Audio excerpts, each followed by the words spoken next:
Miriam. So at this point in time, the Egyptians have effectively left Egypt. They have gone through the Reed Sea, the Red Sea, which again, those are two different things. It's kind of in debate and everything on where exactly they crossed, except for the fact that we do actually have it marked by Solomon, what's called Solomon's Pillars on each side of the river, where he claims that they crossed, but you're going to run into a whole lot of pushback and everything when it comes to just scholars, historians, Egyptologists, stuff like that. They're all going to have their own play on this. But luckily, I'm not teaching their play. I'm teaching the Bible. So we're going to start in chapter 15. After that happened, it says, Then Moses and the Israelites sang this song to the Lord. And I'm not singing it. It says, I will sing to the Lord, for he is highly exalted. Both horse and driver he is hurled into the sea. The Lord is my strength and my defense. He has become my salvation. He is my God, and I will praise him. My father's God, and I will exalt him. The Lord is a warrior. The Lord is his name. Pharaoh's chariots, I can't talk today. Pharaoh's chariots and his army he has hurled into the sea. The best of Pharaoh's officers are drowned in the Red Sea. The deep waters have covered them. They sank to the depths like a stone. Your right hand, Lord, was majestic in power. Your right hand, Lord, shattered the enemy. In the greatness of your majesty, you threw down those who opposed you. You unleashed your burning anger. It consumed them like a stubble. And by the blast of your nostrils, the waters piled up. The surging waters stood up like a wall. The deep waters congealed in the heart of the sea. The enemy boasted, I will pursue. I will overtake them. I will divide the spoils. I will gorge myself on them. I will draw my sword, and my hand will destroy them. But you blew with your breath, and the sea covered them. They sank like lead in the mighty waters. Who among the gods is like you, Lord?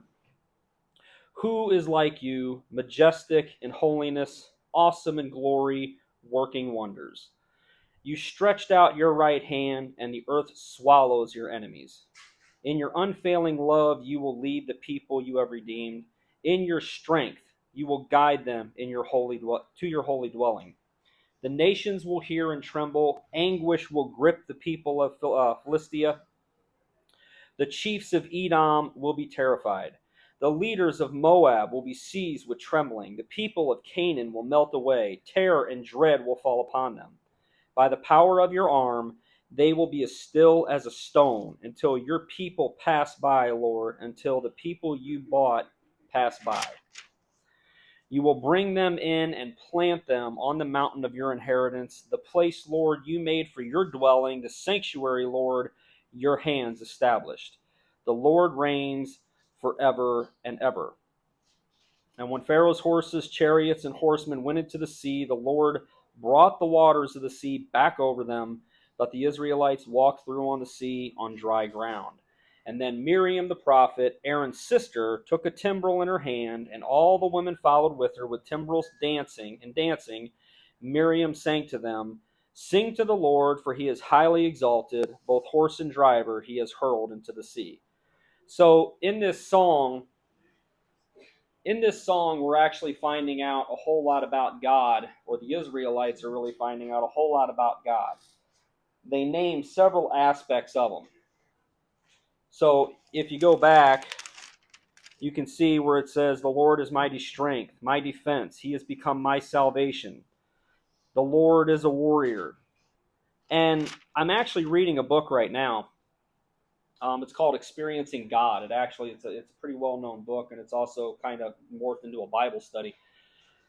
But one thing that's in this book that's so interesting, especially in the stuff that we're talking about right now, is God has so many facets of himself.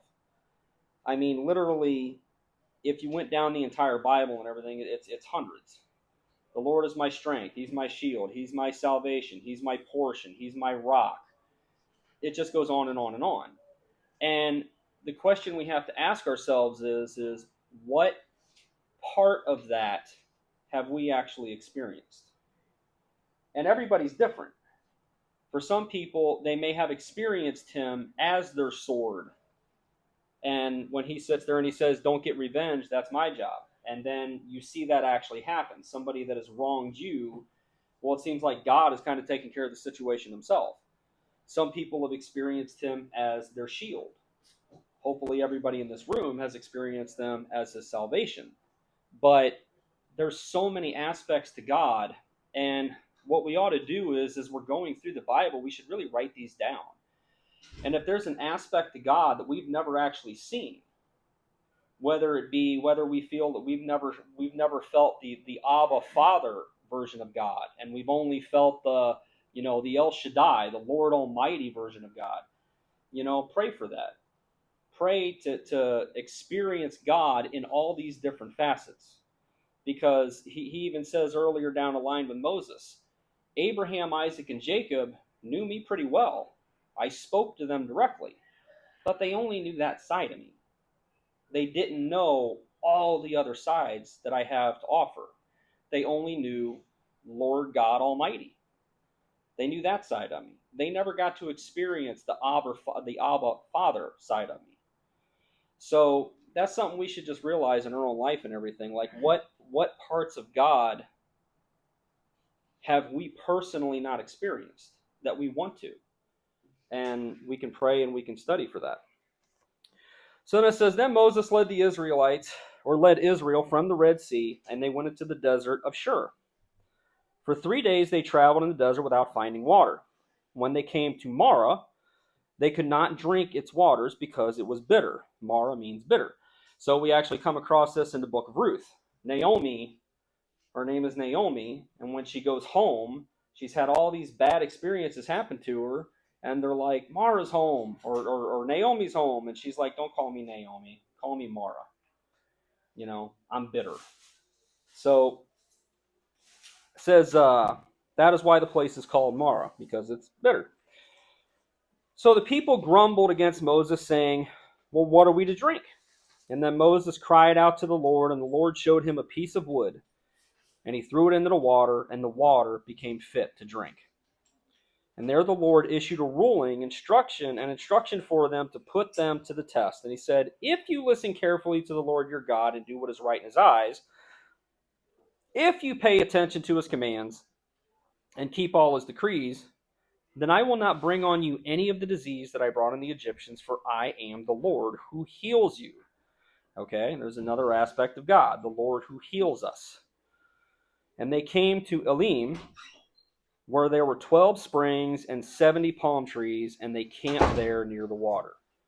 So what he just said is very, very important, because this is not going to change.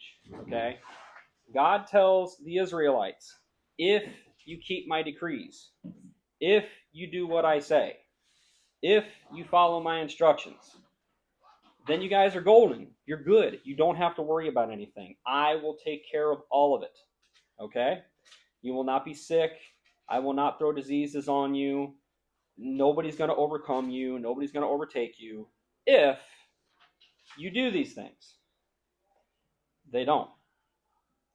And it doesn't take very long for them not to. So it says, the whole Israelite community set out from Elim and came to the desert of Sin, which is between Elim and Sinai, on the 15th day of the second month after they had come out of Egypt. In the desert, the whole community grumbled against Moses and Aaron. The Israelites said to them, if we had only died by the Lord's hand in Egypt, there we sat around pots of meat and ate all the food we wanted. But you have brought us out into this desert to starve this entire assembly to death. And the Lord said to Moses, I will rain down bread from heaven for you, and the people to go out each day and gather enough for that day. And in this way I will test them and see whether they will follow my instructions. And on the 6th day they are to prepare what they bring in, and that is to be twice as much as they gather on the other days. So that's because of the Sabbath. So in other words, God is going to rain down this dew-like substance that is essentially going to form like this flat, wafery type of cookie. Okay? And they're going to go out and they're going to break this up on the ground, and they're going to take just enough for each person in the tent and each person in their family. It's called an ephah. So they're going to take an ephah worth of food for each person in the tent.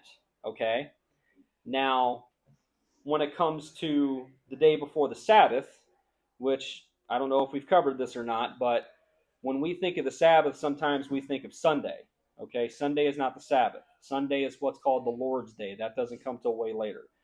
The Sabbath is from when you see the first star in the sky on Friday to the first star in the sky on Saturday. Remember, in the book of Genesis and everything, he created night, he created morning the first day.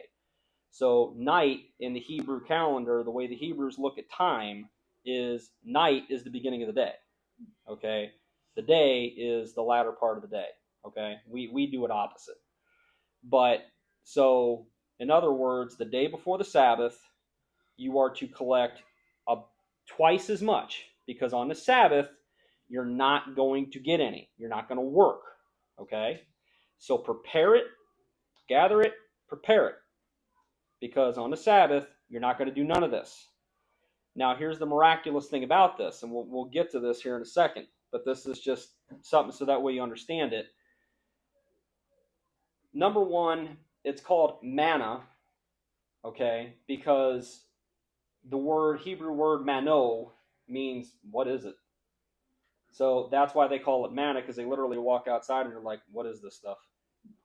So, which, when God sits there and says, I'm going to rain down bread, and then all of a sudden you see this flat, wafery cookie residue on the ground, they're like, are you for real?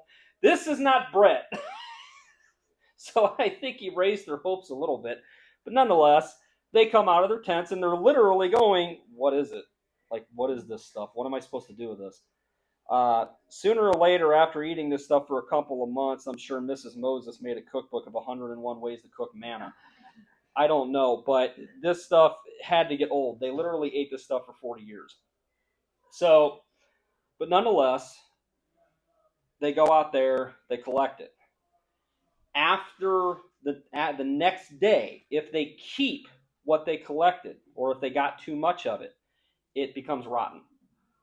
It becomes full of maggots and it starts to smell. Except for the day before the Sabbath. Then the manna lasts 2 days. Except for the manna that is instructed to put in a golden jar and put in the 10 Commandments. That lasted forever. So this whole entire thing is literally one big miracle. Okay? The whole situation is just one big miracle. God is in charge of the entire thing. Okay? And there's a point to that. He's trying to teach these guys, because, and I don't want to pick on the Israelites because we're the exact same way, but he is trying to teach the Israelites very slowly and very precisely, you have to rely on me. Trust me. Okay? Don't trust what you know. Don't trust what you think. Don't trust what was. Don't trust what you think is going to be. Trust me. Okay? And they don't get it. They just don't get it. They don't get it all. That's the reason why they're in the wilderness for 40 days or 40 years, is because they were in 40 days. They were in the land of the Canaanites. I believe it was 12, if I remember correctly. 12 of them, along with Joshua and Caleb. Joshua and Caleb came back, says, I don't care what those guys look like. We can take them. God says we can do it. We're going to do it. The other ones were like, have you seen those guys? Those guys are on steroids. There is no way we're going to beat these guys. There is no possibility of this happening. And God said, for every day that you were in that land not trusting me, you will stay in this desert 1 year. So he's trying to teach them, trust me. So he sits there and he says, so Moses and Aaron said to all the Israelites, in the evening you will know that it was the Lord who brought you out of Egypt. And in the morning you will see the glory of the Lord, because he has heard your grumbling against him. Who are we that you should grumble against us? In other words, why are you blaming me? I just did what I was told. Moses also said, "You will know that it was the Lord when he gives you meat to eat in the evening and all the bread you want in the morning, because he has heard your grumbling against him. Who are we? You are not grumbling against us, but against the Lord." Then Moses told Aaron, "Say to the entire Israelite community, 'Come before the Lord, for he has heard your grumbling.'" And while Aaron was speaking to the whole Israelite community, they looked towards the desert, and there was the glory of the Lord appearing in the cloud. And the Lord said to Moses, "I have heard the grumbling of the Israelites. Tell them, at twilight you will eat meat, and in the morning you will be filled with bread. Then you will know that I am the Lord your God." And that evening quail came and covered the camp, and in the morning there was a layer of dew around the camp. And when the dew was gone, thin flakes like frost on the ground appeared on the desert floor. And when the Israelites saw it, they said to each other, "What is it?" For they did not know what it was. And Moses said to them, "It is the bread the Lord has given you to eat. This is what the Lord has commanded. Take an omer, or excuse me, I said ephod. Take an omer for each person that you have in your tent."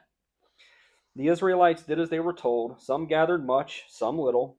And when they measured it by the omer, the one who gathered much did not have too much, and the one who gathered little did not have too little. Everyone had gathered just as much as they needed. And then Moses said to them, "No one is to keep any of it until morning." However, some of them paid no attention to Moses, and they kept part of it until morning, and it was full of maggots and began to smell. So Moses was angry with them. Each morning everyone gathered as much as they needed, and when the sun grew hot, it melted away. On the sixth day they gathered twice as much, 2 omers for each person, and the leaders of the community came and reported this to Moses. And he said to them, "This is what the Lord commanded. Tomorrow is to be the day of Sabbath rest, a holy Sabbath to the Lord. So bake what you want to bake and boil what you want to boil. Save whatever is left and keep it until morning." So they saved it until morning, as Moses commanded, and it did not stink or get maggots in it. "Eat it today," Moses said, "because today is a Sabbath to the Lord. You will not find any of it on the ground today. 6 days you are to gather it, but on the seventh day, the Sabbath, there will not be any." Nevertheless, some of the people went out on the seventh day to gather it, but they found none. And then the Lord said to Moses, "How long will you refuse to keep my commands and my instructions? Bear in mind that the Lord has given you the Sabbath. That is why on the sixth day he gives you bread for 2 days. Everyone is to stay where they are on the seventh day. No one is to go out." So the people rested on the seventh day. So this is true today. If you're an Orthodox Jew and you follow these commandments, one of the things that we have to watch out for is, like, say like you're in a town that is essentially Orthodox Jew, okay? They take this very seriously. There's actually like a twine that goes all the way around the town. Like you can see it up above, like where the telephone poles are. And the whole purpose of that is that is the area that you are allowed to go. Okay? If you were in the town, you are taking a walk. If you step outside of that line, you are now on a journey. That is work. Okay? This gets very, very serious in this part of the world, or should I say that part of the world, to the point where there are some hotels that they have what is called a Sabbath elevator. Okay, and what that is, it is an elevator that literally goes to every floor nonstop. Every single floor opens up, comes back, next floor opens up, next floor opens up. The reason why is because if you get on an elevator and you push a button, you're making a spark. That spark is fire. That means you are working. Okay? It is that hardcore. So if you ever go to Israel, not every hotel has these, but if you ever go to Israel, you may go into a hotel where they're going to have what's called a Sabbath elevator. Don't get on it unless you're on the second floor, because you'll be there for a while. So it says, let's see, where are we at here? So the people of Israel called the bread manna. It was white like coriander seed and tasted like wafers made with honey. And Moses said, "This is what the Lord has commanded. Take an omer of manna and keep it for the generations to come, so that they can see the bread I gave you to eat in the wilderness when I brought you out of Egypt." So Moses said to Aaron, "Take a jar and put an omer of manna in it. and then place it before the Lord to be kept for generations to come. As the Lord commanded Moses, Aaron put the manna with the tablets of the covenant law so that it might be preserved. The Israelites ate manna for 40 years until they came to a land that was settled, and they ate manna until they reached the border of Canaan. So an omer is 1/10 of an ephah. So what happened to this jar? Okay. So later on down the line in Kings, what we're going to find out, I think it's 2 Kings actually, what we're going to find out is that the Ark of the Covenant is actually taken by the Philistines. Okay. When they take it back. All right. They take it back to their camp. They open it. When they do, they are infested with, the Bible basically calls it like boils or lumps. The best thing that even in the Hebrew that we can really come up with is it was either the first sign of bubonic plague or it was literally terminal hemorrhoids. But it was the actual word is swelling. So that he infected them with swellings all over their body. Okay, and it killed them. It was fatal. It didn't kill the entire camp. They got rid of it. But what we found out later is the three things that were in, or we find out before this, but when we find out that it's not there anymore later on down the line, the three things that were in the Ark of the Covenant were the 10 Commandments, the staff of Aaron that blossomed, and the jar of manna. Those are the three things that were in there. After it comes back from the Philistines give it back. They're like, okay, they transfer it from another Philistine camp. They have the same problem. Finally, they're like, let's give it back to the Israelites. They can deal with this. They give it back to the Israelites. Nothing happens to the Israelites. But when we find out what is actually inside of the Ark of the Covenant, the only thing left is the 10 Commandments. That's it. So you can see that happening.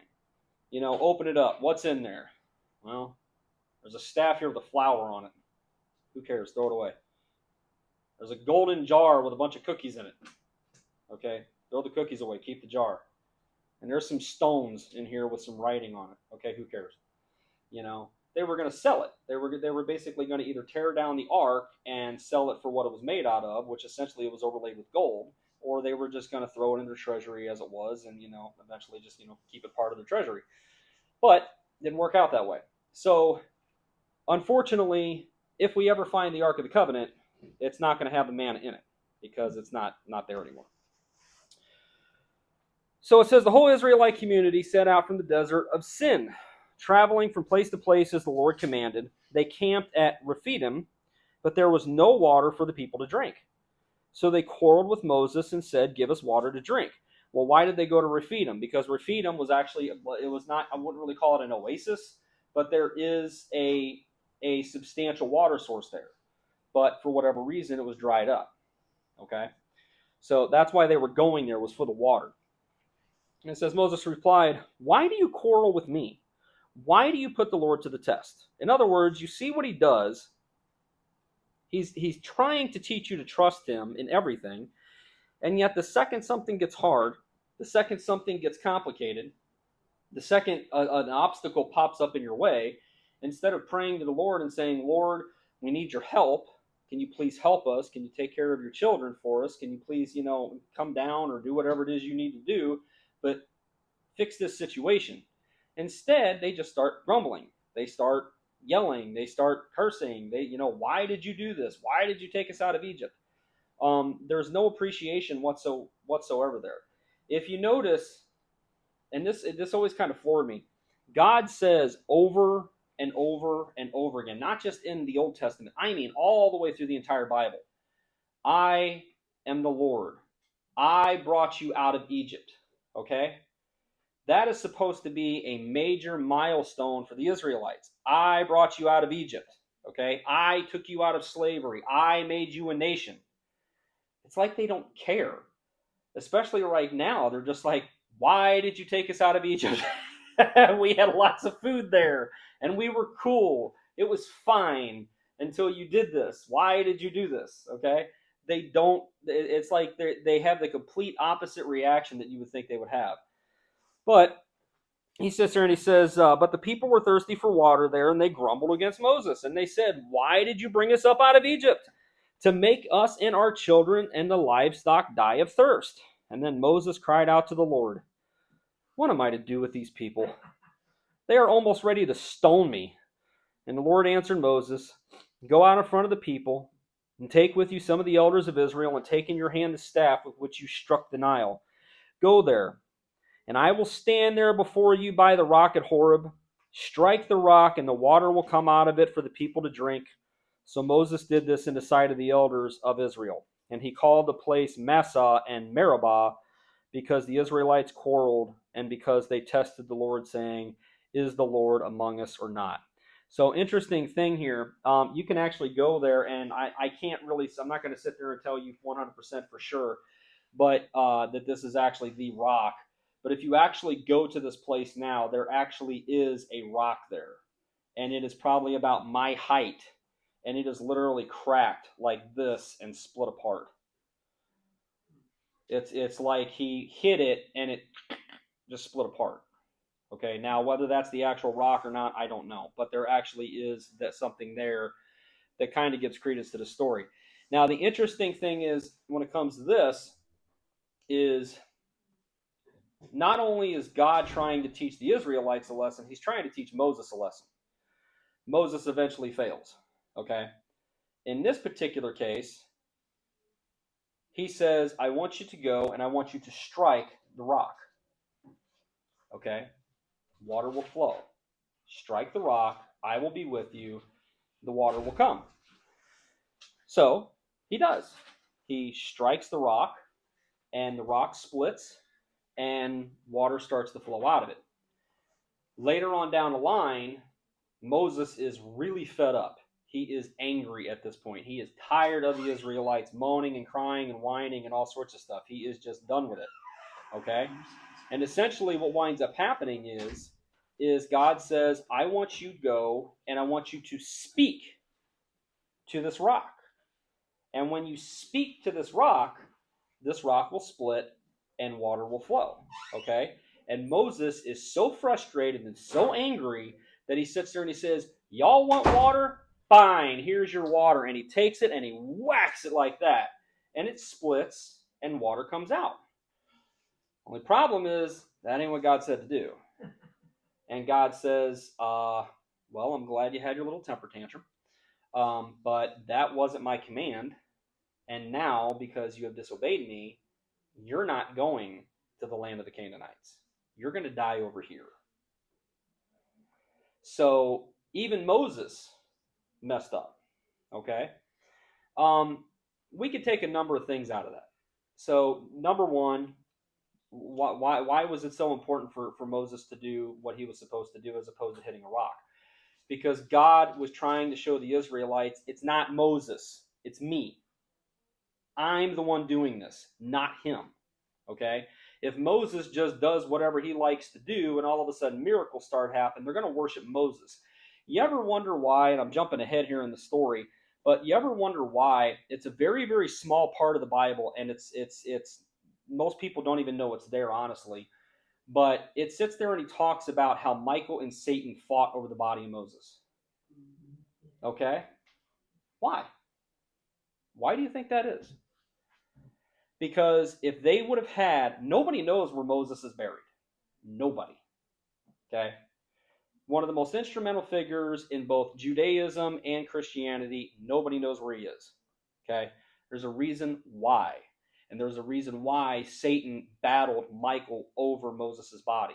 Because if Moses' body ever would have been found, it would have been worshipped. It would have been worshipped. It would have completely and totally taken away from God, and it would have been worshipped by the Israelites. Okay? It would be in a museum right now.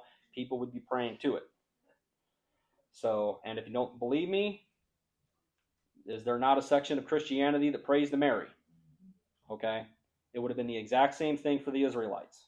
They would have been praying to Moses.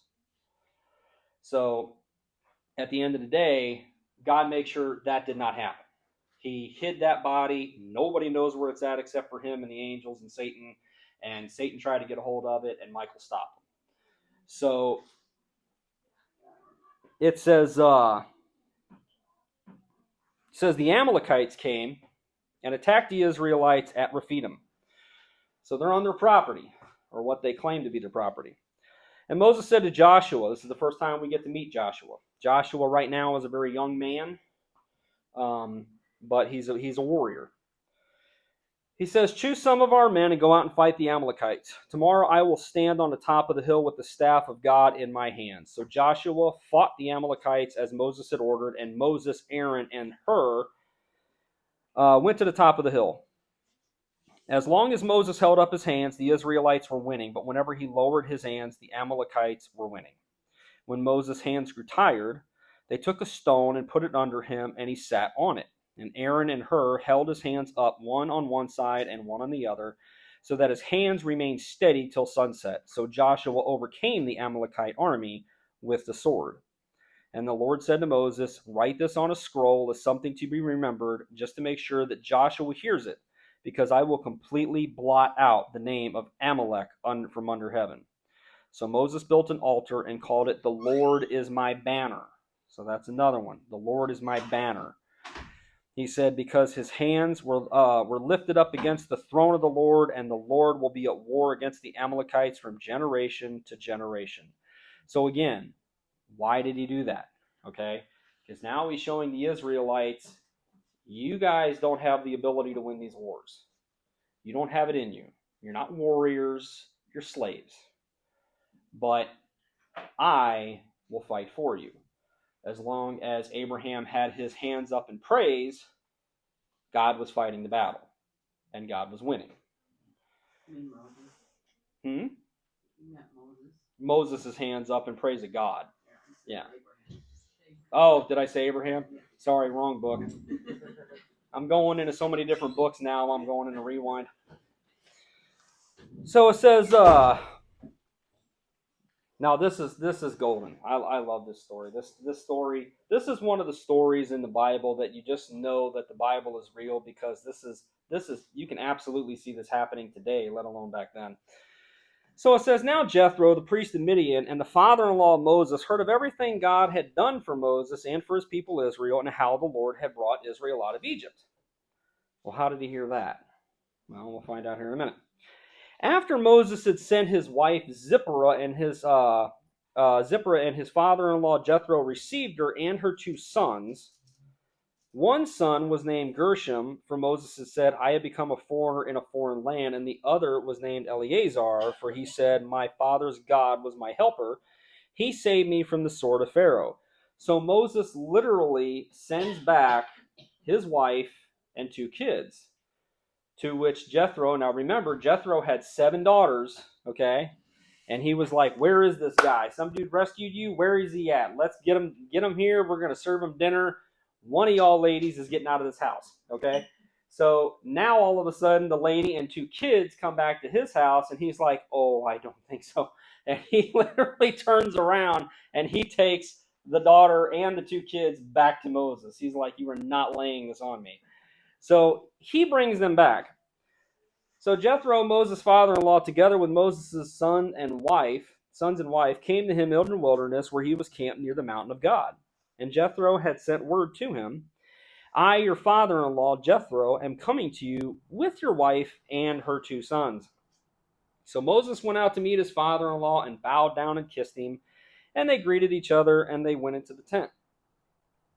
Moses told his father-in-law about everything the Lord had done to Pharaoh and the Egyptians for Israel's sake, and about all the hardships that they had met along the way, and how the Lord had saved them.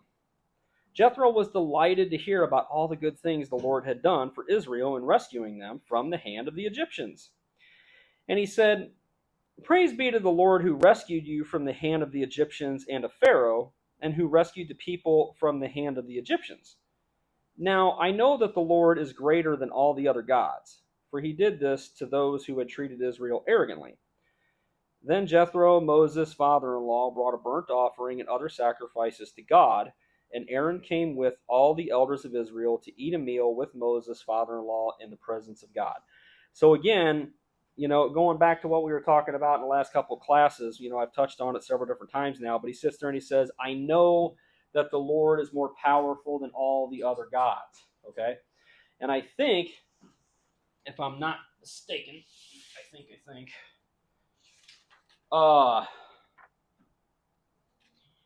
Maybe I did, maybe I didn't. Okay, so I always sit there and I tell you guys that God does not actually declare that he is the only God, okay, until the book of Isaiah. And every time I say that in the Bible class, people look at me and they're like, what?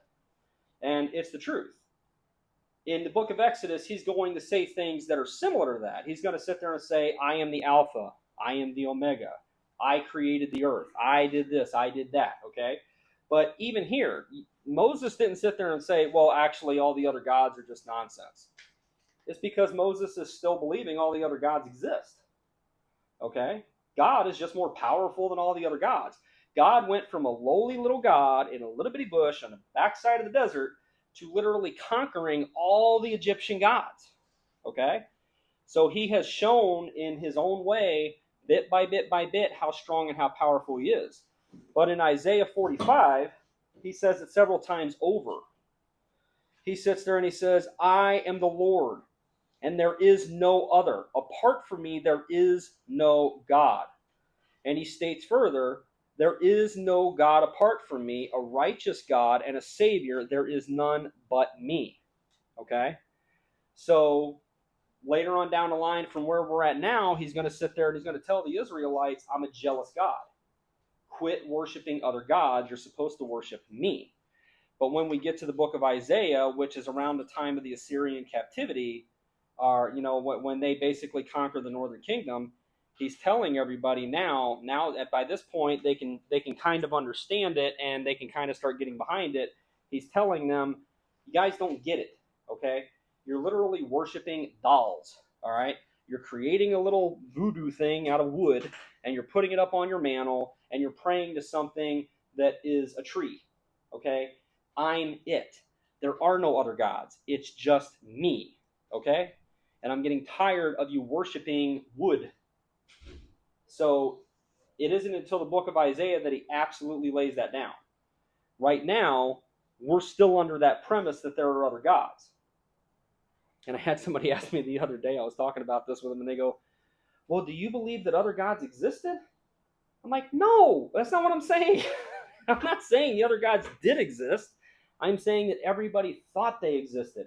God did not correct that. Why? Okay, think about this. Look how hard it is for the Israelites right now to conform to God's will. Okay? How hard is that for them? They have gone from one type of lifestyle, now they're facing an entirely new lifestyle. Okay? This is not easy. Imagine if God just sat down and everything in physical form, just sat down at a table, just had all the Israelites around him and everything with a bunch of speakerphones everywhere, and he just started telling them all the secrets of the universe. Okay? Yeah, by the way, I'm the only one here. Man, you should have seen that dinosaur that I created on day 2. I mean, there's no way. They would not have comprehended it. There is just no way. Jesus tells us that. He sits there and he says, you guys don't even understand earthly things. How am I supposed to teach you spiritual things and heavenly things? Okay? So God is doing this at a very slow pace. He is doing this at a very slow pace. He is not telling them, I'm the only one yet. Because they have literally been inundated with this lifestyle of believing that there are hundreds of gods out there. So the first thing he's doing is he is showing that he is above them. And when we get to the 10 Commandments, he's going to double down on that. Okay? So he says, the next day Moses took his seat to serve as judge for the people, and they stood around him from morning till evening. And when his father-in-law saw that all that Moses was doing for the people, he said, what is this you are doing for the people?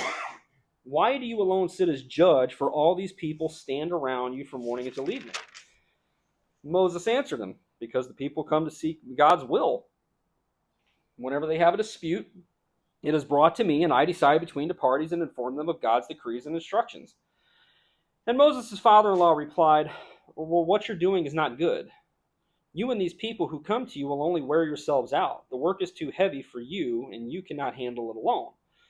Listen now to me, and I will give you some advice, and may God be with you.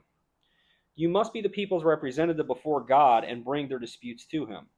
Teach them his decrees and instructions and show them the way they are to live and how they are to behave.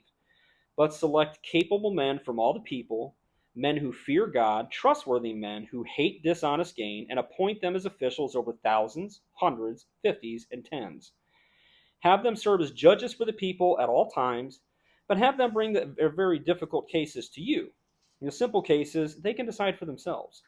That will make your load lighter because they will share it with you. And if you do this, and God so commands, you will be able to stand the strain, and all these people will go home satisfied.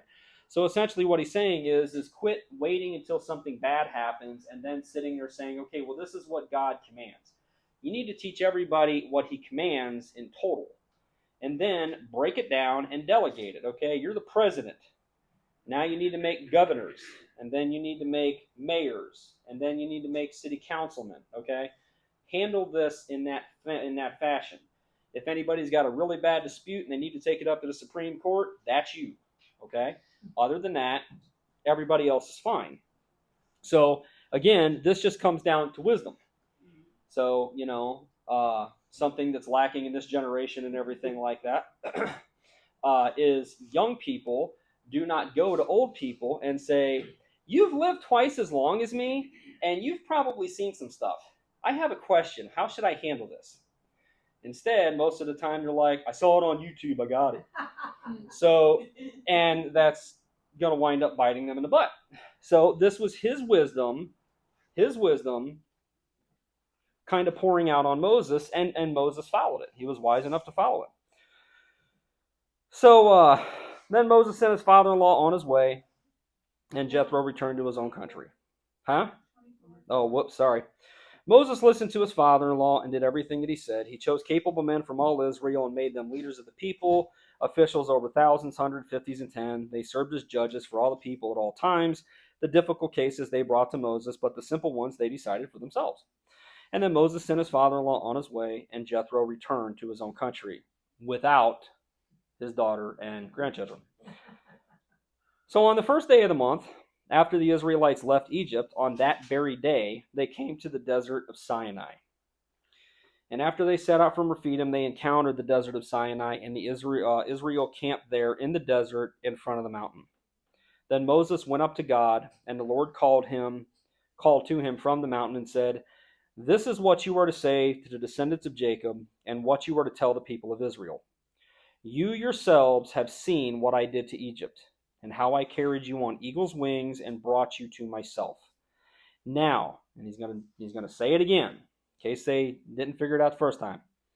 Now, if you obey me fully and keep my covenant, then out of all nations you will be my treasured possession.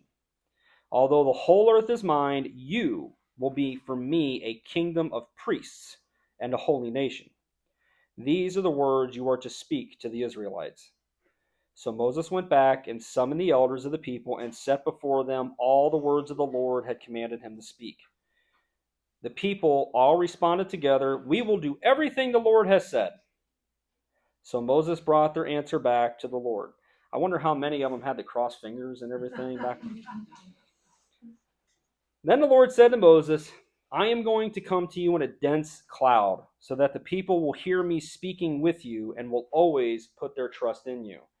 And then Moses told the Lord what the people had said. So I guess probably the argument was, because God doesn't do anything for nothing, there's always a reason.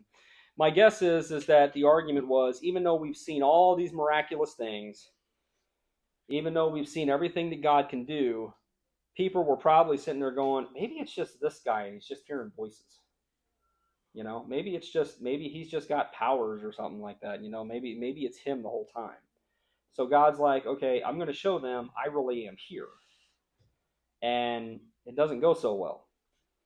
So he says, and the Lord said to Moses, go to the people and consecrate them today and tomorrow. Have them wash their clothes and be ready by the third day. Because on that day, the Lord will come down to Mount Sinai in the sight of all the people. Put limits for the people around the mountain and tell them, be careful that you do not approach the mountain or touch the foot of it. Whoever touches the mountain will be put to death. They are to be stoned or shot with arrows. Not a hand is to be laid on them. In other words, do not touch them because they will essentially be cursed. You're going to have to kill them from afar. So, no person or animal shall be permitted to live. Only the ram's horn sound a long blast when they approach the mountain. Or only when the ram's horn sounds a long blast may they approach the mountain. So when the horn blasts, everybody can come to the mountain, but nobody can touch the foot of it. It is a holy place. They are not prepared to step on a holy place. So after Moses had gone down to the mountain of the people, he consecrated them, and they washed their clothes. And he said to the people, prepare yourselves for the third day, and abstain from sexual relations. Well, why? Well, essentially because the next day and everything, they are going to be gods.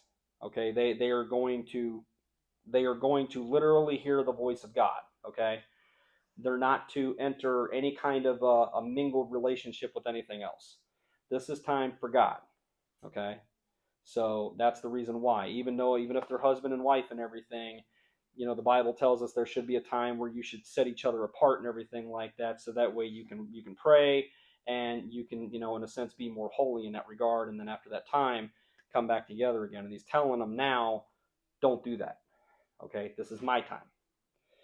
So he says, on the morning of the third day, there was thunder and lightning with a thick cloud over the mountain and a very loud trumpet blast. Everyone in the camp trembled. And then Moses led the people out of the camp to meet with God, and they stood at the foot of the mountain. Mount Sinai was covered with smoke because the Lord descended on it in fire. The smoke billowed up from it like smoke from a furnace, and the whole mountain trembled violently. As the sound of the trumpet grew louder and louder, Moses spoke, and the voice of God answered him. And the Lord descended to the top of Mount Sinai and called Moses to the top of the mountain. So Moses went up, and the Lord said to him, go down and warn the people so they do not force their way through to see the Lord, and many of them perish. Even the priests who approach, the Lord must consecrate themselves, or the Lord will break out against them. So Moses said to the Lord, the people cannot come up Mount Sinai because you yourself warned us. Put limits around the mountain and set it apart as holy. And then the Lord replied, go down and bring Aaron up with you. But the priest and the people must not force their way to come up to the Lord, or he will break out against them. So Moses went down to the people and told them. So again, he's telling them, keep your distance. This isn't playtime. This isn't let's go see what's in the smoke. This isn't let's see the dude behind the curtain like in the Wizard of Oz. He's telling them, stay away. You can come here and you can go no further. That's it. He will do this again. And this really will go on in everything in perpetuity all the way until the days of Jesus and everything. He will do this again with the tabernacle. You will have the holy place, and then you will have the Holy of Holies. And it will be divided by a very thick curtain, okay, that goes from wall to wall, floor to ceiling, all right? No one is allowed to go back there except for one time, one day a year, and it has to be the great high priest, okay? The high priest is the only one that can do that. And when he does that, he gets a rope tied around his foot, because if in any way, shape, or form he is not prepared, okay, if he has not atoned for his own sin before he goes in there, and he has to atone for his own sin, and then he has to atone for Israel's sin, one day a year on Yom Kippur. If he goes in there and God decides he is not worthy, he will strike him dead then and there, and they literally use the rope to pull him out. Okay? So he's telling them, you are not fit to be around me. Okay? Plain and simple. You're just not fit. Don't try it. It's not going to go your way. So God spoke all these words. It says, I am the Lord your God, who brought you out of Egypt, out of the land of slavery. These are the 10 commandments. Okay? These 10 commandments will be broken down in the latter part of Exodus and Leviticus. They will be broken down into 613 individual laws. Okay? These laws will guide and direct the Israelites in what is allowed and what is not allowed, when is it allowed and when it is not allowed. They are basically the rules for their life. Okay? A good Israelite will sit there and look at these laws, and he'll rejoice in them. He'll rejoice in them because he knows God's will. He knows what it is that God says is wrong, and that's an amazing thing to know. It's an amazing thing to know what God thinks is evil. Okay? That gives us a huge leg up on life. Right now, you have a country that is literally completely and totally divided against itself because nobody knows right from wrong. Okay? Everybody's got their own moral code. We don't have to worry about that. We have our moral code. It's right here. There is no argument. Okay? Now there's some scuffles and everything on how to interpret this or how to interpret that, but when you look at the book as a total and you see those little scuffles, it's pretty minor. Okay?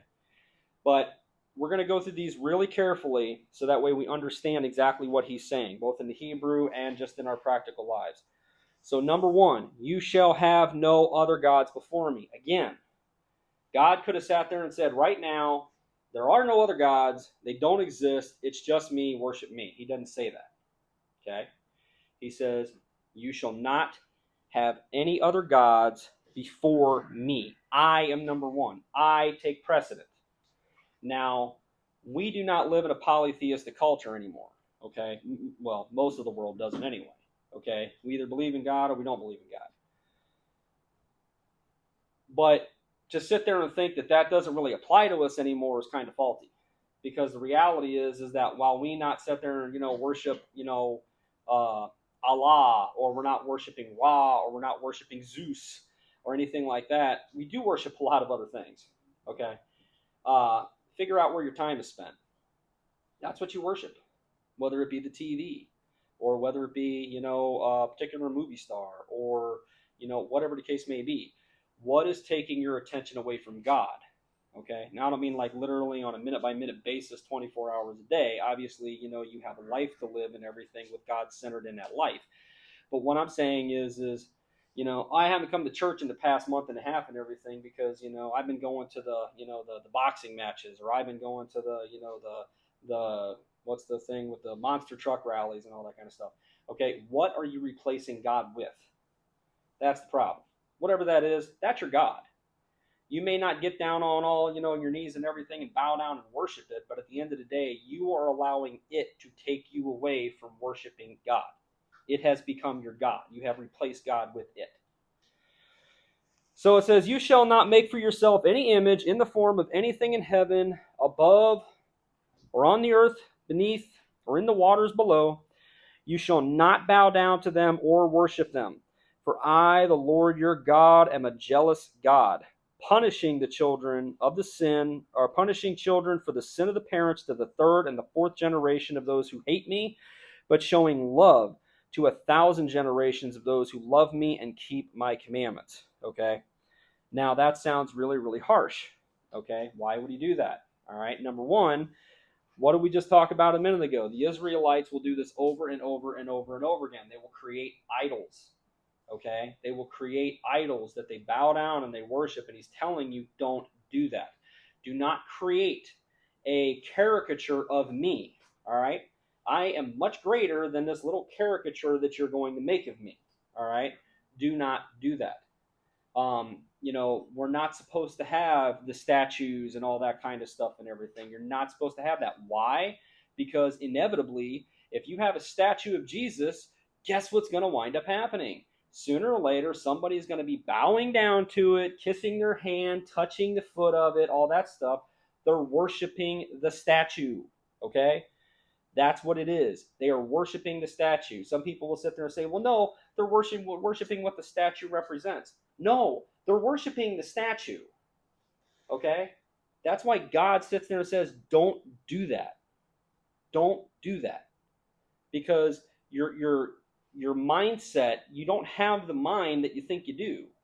Your mind is going to be drifting off into something physical when he's telling you, I'm not physical. Okay? I'm everything. I'm all around you. You can't put me in this little box in your brain. I'm greater than that. So why does he punish the children and everything? Because most of the time, the children follow the ways of the parents. It usually takes several generations for that to get kind of knocked out. Okay, my father was not. I mean, I don't know if he was a Christian and deep down in his heart and everything like that, but he said GD all the time. He never went to church, never had a relationship that I ever saw with Jesus Christ. Do I think he believed in him? Probably. He wasn't an evil man, but he never, there was nothing in his life that I could ever look at and sit there and say, that man loved God. Okay? Nothing. And I'm just being honest. I love my father, but there was nothing in his life that I could look at and say, that man loved Jesus. All right?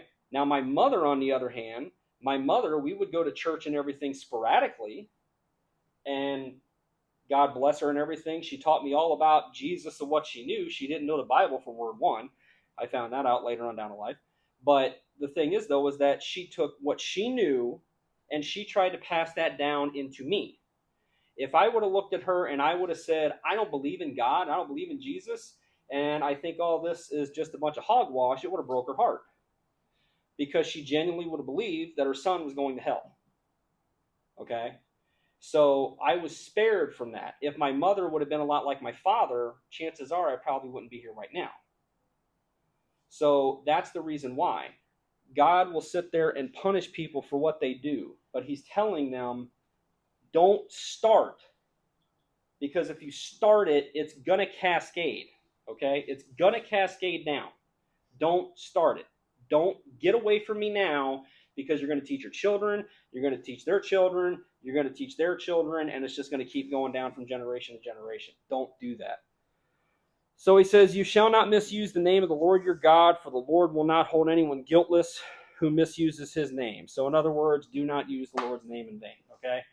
So this one and everything, most people when they read this, they automatically think GD. Okay?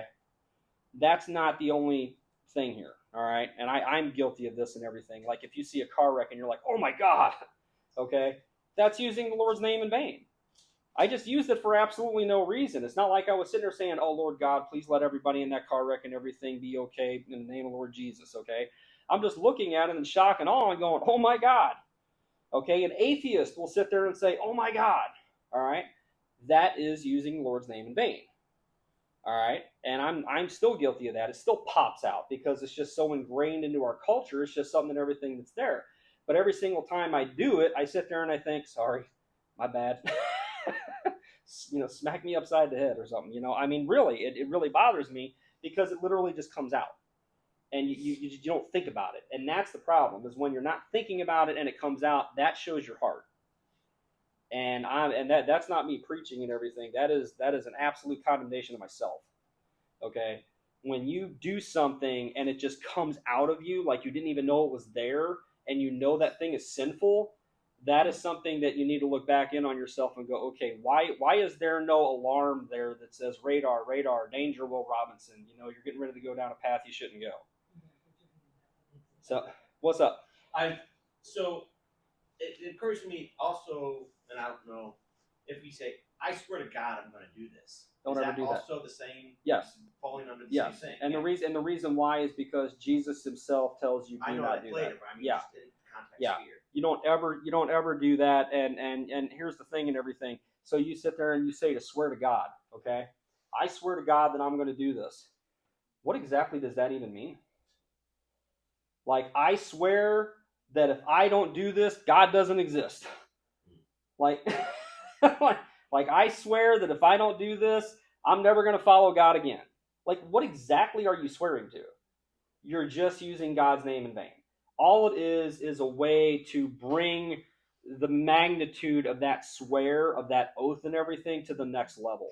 And the reality is that if it really is the way it should be, our word should be enough. Okay, if I'm the kind of person that I'm literally giving somebody an oath that I'm going to do something and I don't do it, then that literally crushes my integrity. It has nothing to do with God. So it says, remember the Sabbath day, keep it holy. 6 days you shall labor and do all your work, but the seventh day is a Sabbath day to the Lord your God. On it you shall not do any work, neither you nor your son or daughters, nor your male or female servants, nor your animals, nor any foreigner residing in your towns.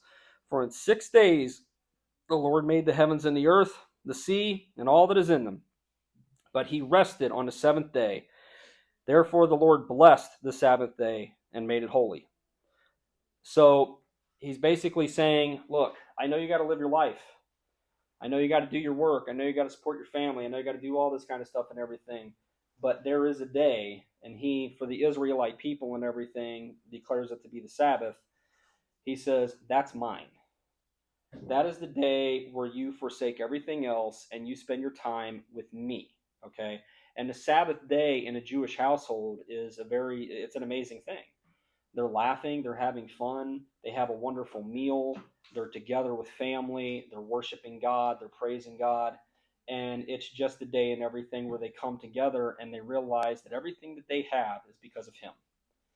And sometimes that's one of Satan's greatest tricks. Everybody always sits there and says one of the greatest Satan's greatest magic tricks and everything is to sit there and go, oh, I don't exist. Okay. You know what the other one was? That you got to go, go, go, go, go. Okay? Never rest, never stop. Even on your days off. I got to go to the grocery store. I got to do this. I got to do that. I got to mow the grass. I got to do this. I got to do this. I got to do this. Guess what, guys? You don't have to do anything. Okay? It's just the truth. You don't have to do anything. Now, this is something and everything that I'll be honest with you. This is not anything that I've ever really taken upon myself and everything to really hone in on. I got it to the point where I was not working on weekends anymore, so I could spend time with my family, so I could spend time in church and all that stuff. So I guess it was a step in that right direction. But that's something and everything that God has just been telling us down throughout the generations and everything to just stop. Okay, one of the things that God tells us and everything, be still, stop, and know that I am God. Just calm down. Okay, I got this. And the more you recognize that I have this, the more I'm going to have this. Okay? So that's one thing that this culture, especially in everything, has really gotten away from. But it's something that everything that we really should get back to. So it says, honor your mother and father, that you may live long in the land the Lord your God is giving you. So this is the only commandment that actually has a promise of long life. Predominantly because back then, whap a kid up the head with a stone or something like that if they got a life. So, honor your mother and father. This does not end when you turn 25 and get an apartment. Okay? Honor your mother and father. These guys lived in communities that were sometimes 3, 4, or 5 generations. Okay? They took care of their elderly. They took care of the young. They shared that generational knowledge. All right? That is how we are supposed to live. All right? We are supposed to take care of our parents. All right? We're supposed to help take care of our grandparents. Now, I know, especially, and really, I don't even think it has to do with a national type of thing or a cultural type of thing. There's always going to be butting heads. Okay? Always going to be butting heads with mothers and fathers and then the children. We did this way. You should do it this way. No, I want to do it my way. Things are different nowadays. This has literally been going on since the dawn of time. If it wasn't, God wouldn't have had to say this. Okay? So, but the point is, though, is that we have to realize that they are our parents, okay? And that is something that at least in the ability that we have in us, that should be honored. Now, are there deadbeat parents? Are there parents that aren't worth an absolute hoot? Okay? Yes, there is. Okay? But in those kind of situations, and I'm guilty of this with my first daughter and stuff like that, in those kind of situations, that's when you just have to do the best you can as a parent. And that's when you have to sit there and instead of constantly putting down the other parent, raise that kid up in Christ, raise that kid up in God, raise that kid up with nothing else, teaching them how to forgive. Because you don't know where that parent is going to be in 5 years. Okay? That parent could be dead, that parent could be a drug user, or that parent could find Christ and become a preacher that goes around the world. You don't know what God has in store for them. So, believe me, I could literally go on a tirade and everything for the next 3.5 hours about all the stuff that I see even now that I see my first daughter, Haley, her mom does. Okay, she is not a godly woman by any stretch of the imagination. But I don't know what God's going to do. Okay, so the first step is I have to forgive her for the things that she's done. I have to forgive my daughter for the things that she's done. And I have to pray to God and sit there and say, God, whatever your will, whatever you got to do, whether it be blowing in their ear or smacking them upside the head with a 2x4, get their attention and change this. Okay? That is the only thing that we can do that is righteous and holy. If I say, because this is what I did, and this is my sin, I was constantly trying to show, and I wasn't ever lying, that's the God's honest truth, but I was constantly trying to show the sin of the mother so that way the daughter would realize it and choose a more righteous path. It does not work. It does not work. Okay? All she sees is two polar opposites, and she only gets to choose one at that point. As opposed to if I would have been like, your mom's doing the best she can. Your mom doesn't believe in Jesus. That's the reason why she does some of the things she does. Let's pray for her. I really believe the relationship with my daughter would be much different than it is today. Okay? But that's where youth, I was in my early 20s, that's where youth comes in, and inexperience, and anger, and all sorts of other things and everything that pile up in us that are ungodly. That's where all that leads. So, honor your mother and father to the best of your ability. And this is a little bit off the beaten path, but it's one of my points. It's almost to the point of being a cultural thing, because if you go to Japan, and I don't know what it is in modern day Japan, but all the families live together, generations live together. Yeah, and that's the way it is with the Israelites. Yeah. But here in America, it's how fast can we get you in a nursing home? So, you know, without getting, because I don't want to get too far off the topic and everything, but the best thing that I could possibly tell you that you want to read anything about that and everything is, I forget the gentleman's name. I have the book. It's a rather lengthy book. It's about 50 to 60 years old. It's called the Rise and Fall of the Roman Empire. Oh, yeah.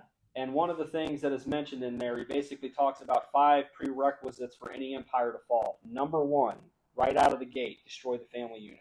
Right. You destroy the family, you destroy the fabric of that country. It doesn't matter what country it is. Okay? So, and that's Satan. You know, now some people will say, well, Japan was, or, China was behind it, or Russia was behind it, or whatever. No, it's Satan. Okay? Destroy the family unit. Take the fathers out of the house. Get the mothers addicted to drugs. Whatever the case may be. Destroy the family unit. And you destroy those kids' chance of living a wonderful and righteous and holy life. Okay? Because they're not meant to face those things at such a young age. So that's a really good book for that topic. So it says, verse 13, you shall not murder. We discussed this several times and everything, but I actually just had this conversation with my brother just the other day.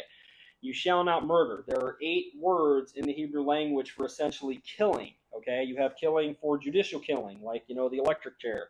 You have killing for food. You have killing in self-defense. You have spontaneous killing. Somebody breaks into your house and boom, kind of thing. You have killing in war, which God commands. Okay, none of those is what is being talked about here. What is being talked about is literally the antithesis to all those things. It is the unlawful, premeditated murder of another human being. Okay? And Jesus talks about this. You've heard it be said, thou shalt not murder. I tell you, don't get angry. He's not saying never get angry. He's saying don't let yourself get to that place where you're that mad and that burnt on this idea that this person needs to go away. Okay?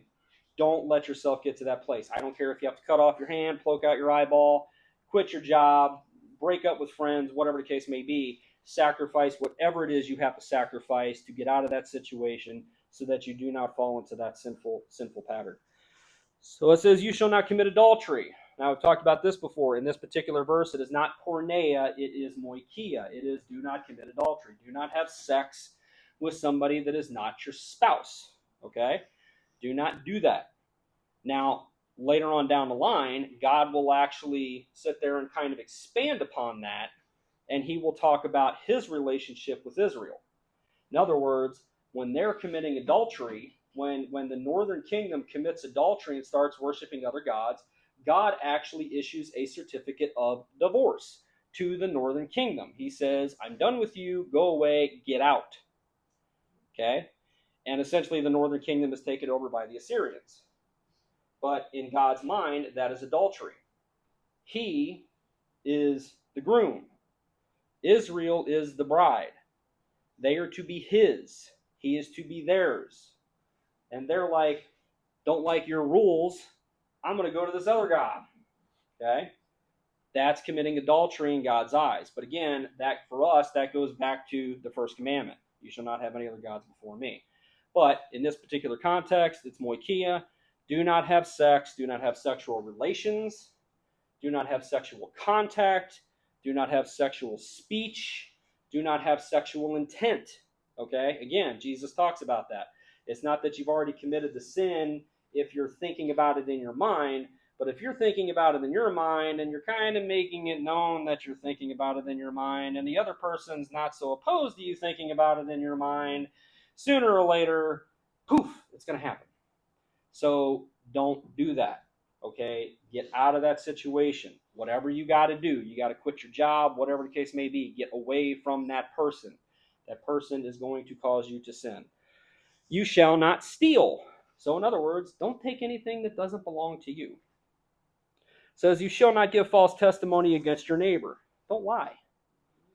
Don't lie, especially at the expense of somebody else, which, to be brutally honest with you, it's almost always at the expense of somebody else, okay?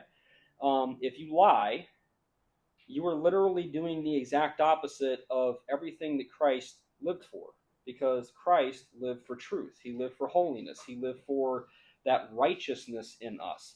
And when you are talking falsehoods and you are saying things that you know for a fact are not true, then you are literally going against everything that he taught. Okay?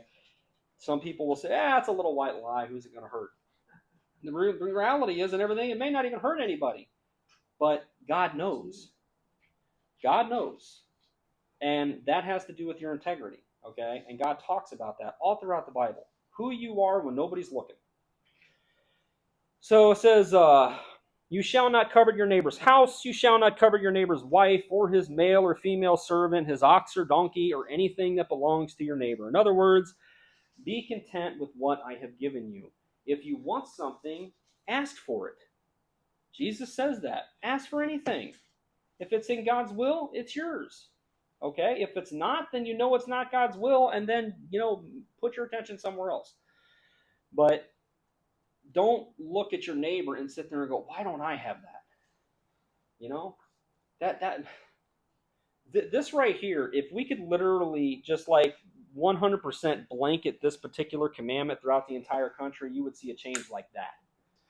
Because everybody that is young nowadays, not everybody that's young, but a lot of people that are young, especially people going through these high institutes learning, Yale, Harvard, all that kind of stuff, they have this entitled just vision of life. You have it, why don't I have it? Why can I not have what you have? Why do I have to work as hard as you had to work and everything? I should just get it. My dad is a multimillionaire and everything. When he dies, I'm going to get all that. Why? Because I'm his son. Solomon talks about that in Ecclesiastes. He said, everything that I got, that I've worked for, that I labored for, it's going to go to this idiot. That's exactly what it did. It went to that idiot. And within a few months after that idiot taken the crown and everything, the kingdoms were completely and totally divided. Okay? And it's stupidity. I have told my children numerous times over, I will die poor, and if I die rich, I'll leave them a few $1,000s to get something started and everything, a business or buying a house or whatever the case may be. That's it. If I die a billionaire, they ain't getting it. No way. That is the quickest way to mess a kid up faster than anything, is make them rich, just like that. No experience, no nothing, no wisdom, nothing behind it. No, that is a bad thing to do. So it says, When the people saw the thunder and lightning and heard the trumpet and saw the mountain in smoke, they trembled with fear, and they stayed at a distance and said to Moses, "Speak to us yourself, and we'll listen. But do not have God speak to us again, or we're going to die." So Moses said to the people, "Do not be afraid. God has come to test you, so that the fear of God will be with you to keep you from sinning." In other words, he wanted to show exactly who he is. He wanted to show that this isn't just me, that he's there, that he knows what you're doing, so that way you have this in your mind and in your hearts. And it says the people remained at a distance while Moses approached the thick darkness where God was. So let me hold on here. I got to figure out. It's close to it. One more. There we go. So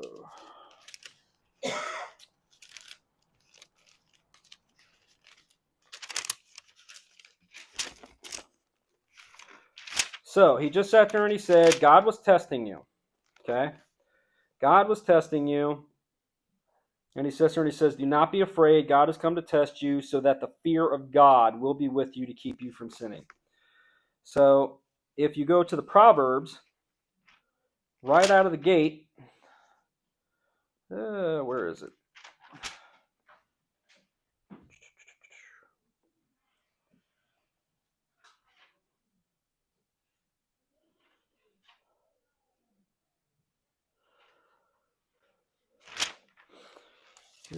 More benefits to wisdom. Well, it's somewhere around here. But anyway, in the Proverbs and everything, right out of the gate somewhere, it's within the first couple of chapters. I think it's in the first chapter somewhere, I'm just not seeing it. But it sits there and it says, the beginning of wisdom is the fear of the Lord. Okay? So he's telling them right out of the gate. He's just like, God is testing you so that you will have the fear of God.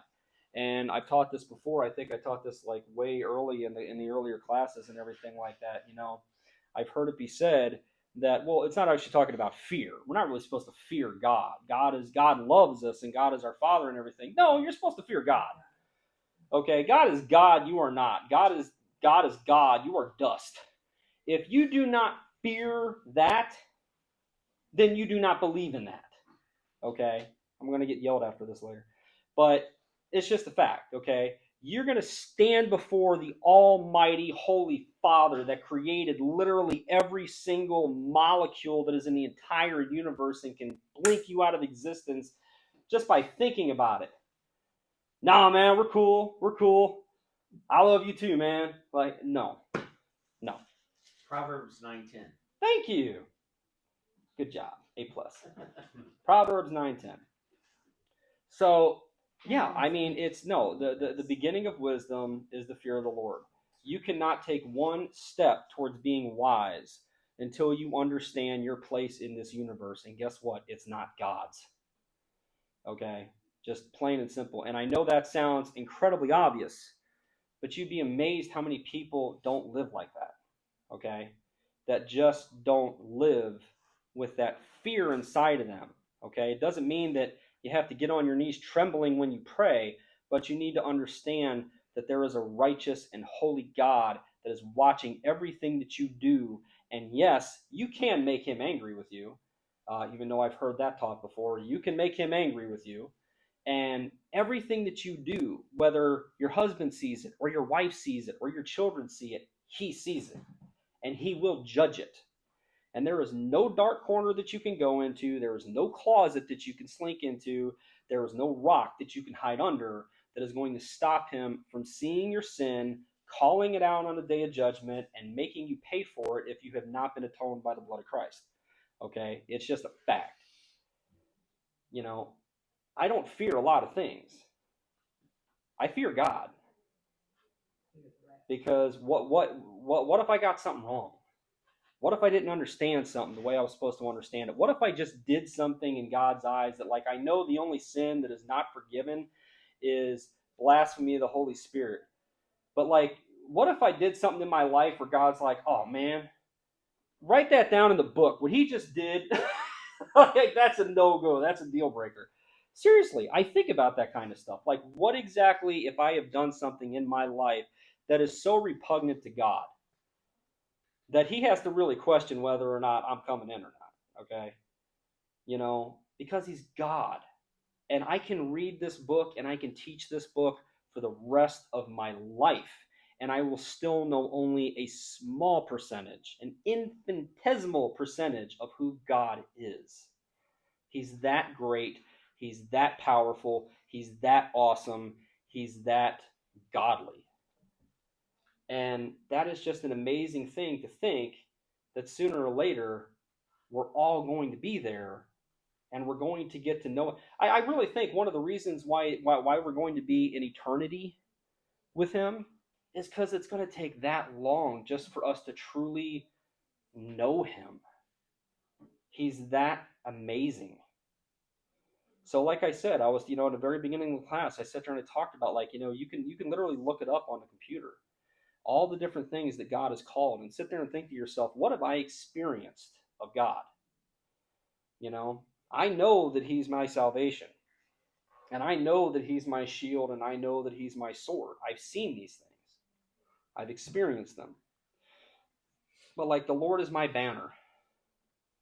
The Lord, when somebody sees me coming towards them, do they see God? Do they see the Lord's banner up above, sitting there going, that's a holy man right there? I wouldn't think so. I haven't experienced that yet. I hope one day to, but I haven't experienced that yet. So, sits there and he says, then the Lord said to Moses, tell the Israelites this, you have seen for yourselves that I have spoken to you from the heavens.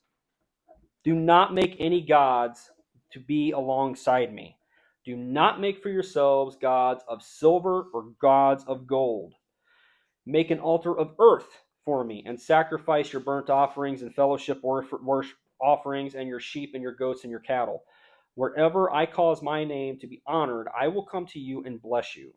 If you make an altar of stones for me, do not build it with dressed stones, for you will defile it if you use a tool on it.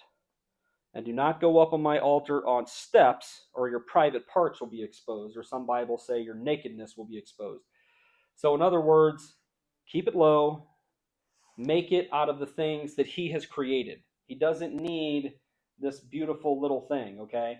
God will sit there and say the exact same thing to David. David is looking down, and it doesn't really say this in the Bible, but you can kind of infer it from what's going on. But David is looking down on the tabernacle, and I would imagine it's raining or something like that. And he's sitting there thinking, he's like, I had this palace, this beautiful palace, but God's out there in the rain. He has a box and a tent. And he's like, I want to make a house for God. I want to do that for him. And God says, well, I appreciate that. I don't need that. I created the rain and the tent and the box and the world and the universe. It's kind of all my house. I don't need that. But I'll let your son do it for me. Okay? Because he knew it, not because he needed it, because he knew it meant that much to David. And like I said, we all call it David's temple, or excuse me, Solomon's temple. It wasn't. It was David's temple. David did everything to it other than put block upon block. He cut the stones. He dressed the stones. He wrote 73 out of the 150 psalms that we know of. He was the one who trained the priests for the temple. He did everything there was to do. The only thing he did not do was put stone upon stone. That was it. And it still took Solomon 7 years to build it. So anyway, and just so that way we know Solomon's heart, it took 7 years for Solomon to build a temple that was probably about 40 to 50% built. It took him 14 years to build his own palace that was primarily made out of ivory. So you could see right from the get-go where Solomon's heart was. A lot of people, it's kind of like the children's Bible and everything like that. Solomon was the wisest man. No, he was not. No, he wasn't. Solomon was not a great king. He was a very wealthy king, and he did a lot of good stuff and everything. But Solomon, first thing out of the gate that we're going to see in Deuteronomy, okay, do not go back to Egypt. I brought you out of Egypt. Do not go back to Egypt. Solomon becomes king. He marries an Egyptian princess. He gets a bunch of Egyptian horses. Do not have a bunch of riches. Solomon became the richest person probably on the planet, okay, and even nowadays, by nowadays standards. Do not have a whole bunch of horses and chariots. He had cities, literal cities of chariots and horses, okay? He was that wealthy and that renowned, all right? Solomon did everything as a king God said not to do. Everything. So when somebody sits there and says, well, he had the wisdom of God, yes, he did. But God also it was a double-edged sword. He said, with that wisdom, I'm going to give you great wealth. Let's see which one wins. It wasn't the wisdom. It was the wealth. So now, when he wrote Proverbs with several of his, wise friends and everything, are they wonderful things to read and a lot of wisdom in those words? Absolutely. I tell my kids all the time and everything, read Proverbs. It's an amazing read. I love Proverbs. But as far as how he raised his kingdom and everything, no, he wasn't that great. He did a lot of things God said not to do. So I guess we're going to stop there because I don't want to start chapter 21 and everything. And we only got a few minutes to go. We should be probably going to be out of Exodus in about 2 to 3 weeks. I would think probably 3. So